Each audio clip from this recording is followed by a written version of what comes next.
দেখুন, সোজা কথা, মেট্রো যদি কলকাতার লাইফ লাইন হয় তাহলে নিঃসন্দেহে শহর এবং শহরতলির গণপরিবহনের মূল লাইফ লাইন হচ্ছে অটো।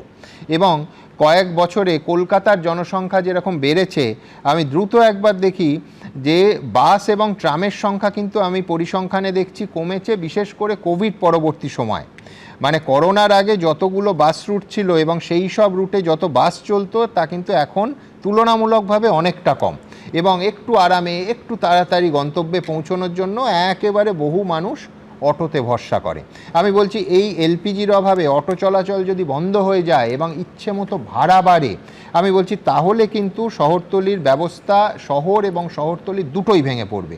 আমি নিঃসন্দেহে দেখছিলাম যে এলপিজিতে অটো চলে এবং তার দাম কেজি প্রতি 5 টাকা বেড়েছে, ভাড়া বাড়বে, কিন্তু আমি বলছি তার সঙ্গে যোগানটা কোথায়, এবং সেই ভাড়া বাড়ানোর মধ্যে কোথাও তো একটা অনুমতির ব্যাপার থাকবে। এটাও কিন্তু একটা মূল সমস্যা।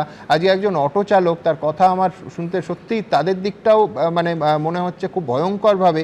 তিনি বলছেন একবেলা এত লাইন হচ্ছে, একটা গোটা বেলা চলে যাচ্ছে গ্যাস ভরতে, আরেকটা বেলা আমি অটো চালাচ্ছি, কোথায় যাবেন তারা?